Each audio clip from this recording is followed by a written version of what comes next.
Olá pessoal, estamos aqui no Autodata, novamente discutindo tendências, discutindo futuros. Gésia, tudo bem? Tudo bem, irmão? Então vamos lá? A gente está trazendo aqui a Gisele da Stellantis. Gisele, você estudou na Mauá, é isso? Estudei na Mauá. Ah, ela falou que tem orgulho e tal. É um pouquinho antes, saiu um pouquinho antes de eu entrar como professor, mas é bem mais jovem também, né? Não tem nem dúvida. Gisele, conta uma coisa pra gente. A gente está estudando aqui tendências, futuro, e a sua área deve ser assim revolucionária, né? Porque é o que mais se movimenta ultimamente. Como é que você vê as conexões, como é que você vê a utilização dos meios de inteligência artificial, dos algoritmos, está tudo tão conectado. Mas e a indústria automobilística? A indústria automobilística é uma indústria pesada, séria, responsável, muito mais do que um monte de celulares aí se conectando. Não, a gente está falando de carro, dentro de carro se morre. Então, como é que é tudo isso? Qual a segurança que envolve tudo isso? Como é que a gente evita, sabe, o mundo? Como é que a gente tem segurança nisso tudo? Conta uma visão como uma VP para a gente. Como é que é esse futuro? Como é que você vê o futuro? Obrigada pelo convite, estar com vocês aqui hoje. É ótimo estar aqui com você. Então, falando sobre tecnologia e inovação, né? Então, a gente tem no nosso DNA como Stellantis, mas obviamente sempre com a responsabilidade. Então, quando a gente fala de conectividade, a gente está falando da questão do uso dos dados. Então, a gente tem toda uma regulamentação aqui no Brasil que a gente tem que respeitar, né, em relação à LGPD.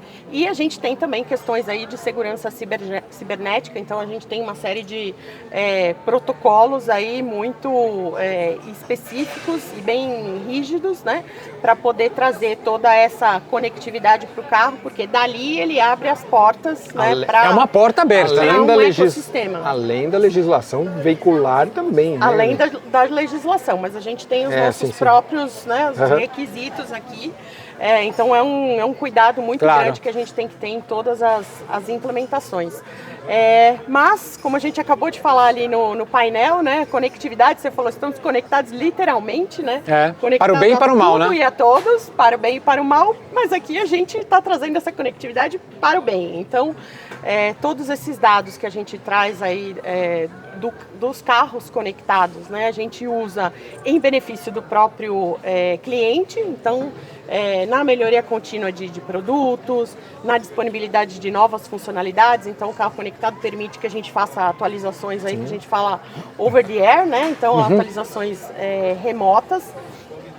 E também a gente tem um serviço que é um serviço de segurança e emergência. Você falou, né, que o carro pode, no momento de acidente ali, algo mais grave, o carro conectado, os nossos carros, a gente tem uma central 24/7, né?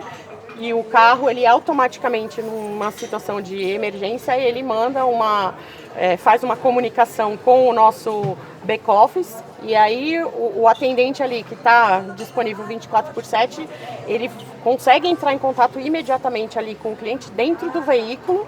Então, com alguns dados ele já vai ter dado de localização, algumas outras informações, e aí ele vai conseguir dar toda a assistência. A gente tem contato, né, com a rede de assistência aí também, polícia, serviços de emergência, e aí a gente consegue fazer assistência para o veículo. Então, além do benefício da conectividade, que a gente fala muito de data monetization e tudo mais, a gente tem esse outro olhar que é o cuidado ali para o cliente que está dentro dos nossos carros. E hoje, com esses dados, seguindo todos os protocolos de segurança, de LGPD, hoje, para a indústria, é possível, através desses dados de mapeamento, comportamento, assim como são nos aplicativos de redes sociais e tudo mais, hoje já é possível começar a imaginar um perfil do condutor? É possível pensar, talvez no futuro não tão distante assim como existe o perfil do consumidor, o perfil do usuário, o perfil do consumidor de redes sociais,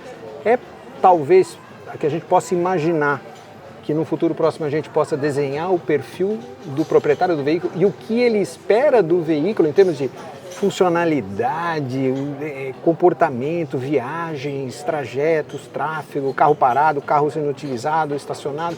Será que é possível isso ou é loucura a gente pensar nisso? Não, é totalmente possível. A gente já usa esses dados para esse fim. Obviamente, a gente tem questões aí de anonimização, né, desses dados, mas a gente tem um propósito ali de fazer uma comunicação com os clientes de uma forma mais personalizada. Então, a gente vai agrupar esses clientes em determinadas características ali, clusters, né, para que a gente tenha uma comunicação mais assertiva, mais personalizada, mais alinhada com a necessidade daquele cliente, né, e também um perfil de uso para fazer melhorias de produto, trazer novas funcionalidades, sempre alinhado ali com Então, quando você fala assim, eu começo a agrupar, começo a fazer os clusters, já estão usando inteligência artificial para isso? Sim, com certeza. Já está conseguindo separar as coisas. A quantidade de dados é absurda. Não vai ter outro jeito senão utilizar uma inteligência artificial que gira esse dado. Né? Então você imagina, hoje a gente tem quase que 450 mil veículos conectáveis, né, na nossa base desde 2021, quando a gente começou a colocar no campo, né, veículos conectados. Então você imagina no dia a dia trazendo ali dados. o universo, né, de dados que são gerados. E tem uma história interessante, Gisele, porque se você perceber, as americanas, há pouco tempo atrás, elas tinham se apaixonado pelo carro eletrificado. Né? A Stellantis sempre foi cuidadosa aqui na América do Sul. Ela nunca abraçou tanto assim. Ela sempre acreditava no que agora está todo mundo falando, que nós já temos um grid interessante de energias. Nós somos renováveis, nós somos 47% no mínimo aí que é renovável. Então talvez a gente não precise ir tão fortemente assim para o eletrificado. A gente tem um monte de combustíveis aqui no Brasil. Né? Pensando nisso, que a Stellantis vai manter a política de carros, a combustão, com poucas emissões, pouca carbonização, aonde que a conexão pode te ajudar a tornar isso ainda melhor? Quer dizer, sabendo os hábitos das pessoas, sabendo os comportamentos na direção, como é que isso ajuda a melhorar ainda mais a pegada de gás carbônico? Como é que isso pode funcionar? A gente consegue ajudar desde a experiência do cliente ali durante o uso, né, de um carro eletrificado, para que ele saiba aonde como ele programa a rota dele para poder parar num lugar mais adequado para fazer uma recarga. Como eu comentei ali durante a palestra, ele consegue, através do aplicativo, programar a recarga para um horário que seja um horário financeiramente melhor. Então a gente tem desde usos que facilitam a experiência do cliente nesses veículos eletrificados, né, até o próprio dado desses veículos para que a gente entenda o perfil de uso, como a gente acabou de falar. Então, onde esses dados estão circulando, de que forma ele está circulando, né, o tipo, se é um veículo híbrido, por exemplo, o perfil, quanto tempo ele está trabalhando num determinado formato ou no outro. Então, todos esses dados a gente consegue trazer e aí aplicar para a engenharia, para as questões de melhoria e de produto. Então, hoje a gente já utiliza isso. E o proprietário do veículo, ele enxerga esse benefício? Porque você falou, né? Trazer a tecnologia e os dados para o bem. Aqui, às vezes a gente percebe que as pessoas compram um carro caro, às vezes investem, porque chegou na concessionária, se apaixonou, o vendedor foi muito bem articulado para vender aquela tecnologia, acessórios e tal, conectividade e tal. E aí a pessoa entra e dirige, estaciona, entra, sai e não usa. Então, até que ponto, vamos dizer assim, o consumidor já está percebendo o valor agregado, né, dessas funcionalidades e desses benefícios e falando, puxa, vale a pena, eu investi, não foi um gasto num acessório qualquer, eu investi em conectividade e isso está me trazendo benefícios. É possível a gente entender já, ou vocês já entendem hoje, essa percepção de valor do proprietário do veículo? Sim, o que a gente nota é que, assim, se o cliente, ele é, como você falou, bem instruído ali no momento da venda e ele conhece o produto, ele usa e ele vê valor. Então, quanto mais ele usa, obviamente, mais ele valoriza, porque ele vai entender... Mas ele se apaixona. Que isso vai facilitar ali na vida dele. Na vida dele, né? Eu vejo o pessoal comprando, às vezes, o celular com a última câmera Mas não, e fala não assim, sabe as fotos usar. estão saindo ruins. É Você igual- aprendeu a usar a câmera? Não.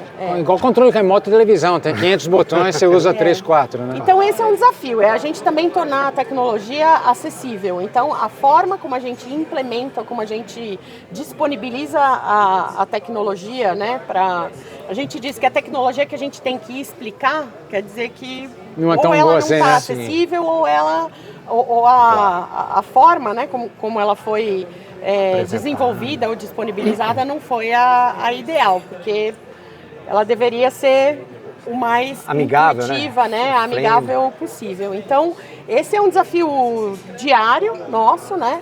Mas a gente vê ali que tem dois perfis de uso, basicamente. Um é aquele cliente mais tecnológico, que ele é ávido, né, por ter a última tecnologia, ele vai baixar o aplicativo, ele vai interagir com o carro ali, ele vai ver o relatório mensal de saúde do veículo que a gente disponibiliza, então ele vai de fato usar tudo que a tecnologia traz, né? E aí tem um outro perfil de cliente que eventualmente é um cliente que ele reconhece o valor na segurança, então é na paz, no peace of mind que a gente fala, né? Então ali ele sabe que ele tem uma central 24/7 que está disponível ali para ele, que se acontecer um acidente, vai ter alguém lá que vai ficar o tempo todo com ele na linha, e ali, quando acontece aquilo, a gente ganha o cliente para a vida, né? Então é algo que ninguém quer que aconteça, mas... dá essa paz de espírito. É pagar o plano de saúde para não usar. O cliente quer ter isso, mas ele quer ter porque ele sabe, né, que ali vai ser uma segurança para ele, para a família dele. Então, basicamente, são esses dois perfis de cliente que a gente tem. E aí, obviamente, os pacotes que a gente disponibiliza e que a gente oferece como serviços conectados estão alinhados com esses dois perfis. E toda a infraestrutura consegue colaborar, porque a gente sabe que para tudo isso que você está falando de conexão, você tem que ter uma infraestrutura e tal. Como é que é a relação da Stellantis com toda essa necessidade de infraestrutura, Gisele? A gente tem alguns parceiros, né? Então o parceiro que faz o atendimento 24/7, mas toda a governança é nossa, né? E todo o desenvolvimento de tecnologia é nosso também. Então a gente tem muito orgulho, né, de falar da nossa engenharia local aqui. Que faz tanto o desenvolvimento on-board, daquilo que faz dentro do veículo, quanto da parte off-board, que é essa infraestrutura aí que está conectada na nuvem, né? Entendi. E para onde todos os dados Essas vão. conexões com super complicado. antenas remotas. Essa é a pergunta. Localidades remotas que não tem um Exato. 5G, um 4G. E aí a gente tem os parceiros, por exemplo, a TIM que estava com a gente aqui hoje é o nosso parceiro. No discurso todo da Gisele, o duro é você falar assim, Gisele, qual é o futuro? O futuro é agora. Nós já É por isso que eu estou falando. O futuro, agora eu falo assim, o que você vai fazer de diferente para daqui 2, 3, 4 anos? Então, eu acho que Porque aí... você é tão disruptivo tudo que a gente conversa aqui. Mas aí a chave Qual 4, 5 anos? Qual é a imagem? O que vocês eu pensam? acho que não dá, né? Acho que a bola de cristal aqui... 4, 5 anos, você vê o quanto que a tecnologia evoluiu aí, né, Mas de uma qualquer maneira, década, você tem né? que se preparar para o futuro, né? E aí, o que você acha? O que a gente está trabalhando, tendência. acho que tendência, obviamente, né, falar de IA aqui é chover no molhado, mas o que a gente está aplicando hoje dentro de todos esses dados aí que a gente tem. Então, eu acho que essa que é a grande sacada, né? Como é que a gente vai usar a inteligência artificial na análise desses dados que estão disponíveis para melhorar a experiência do aprender cliente, ainda melhorar mais produto, sobre o seu cliente. Isso. Esse seria Exatamente. a tendência, o futuro que você vê. Tá bom. É isso aí. Bastante coisa aí, né? E tudo isso tem que dar tudo certo, né? Quer dizer, a confiabilidade, validação, certinho, deve antes ser de colocar assim na mão do cliente. bastante difícil, né? Muito depurado para poder entregar isso na mão do cliente, não? E é o que ela falou, né?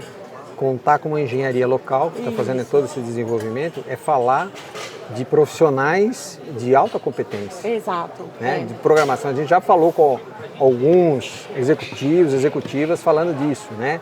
O perfil do profissional brasileiro que é diferenciado, não sei se Se você Sim, tem essa sim. mesma opinião de que é um profissional que não tem que se colocar abaixo de nenhuma engenharia ou especialista, Não, super capacitado. fora, ou seja, nós somos capazes de desenvolver essas tecnologias, essas inovações aqui e exportar até Sim, essas sim. tecnologias. Né? E eu, apesar de agora estar numa área de negócio, você falou, estudei na Mauá, então eu sou engenheira eletricista, né?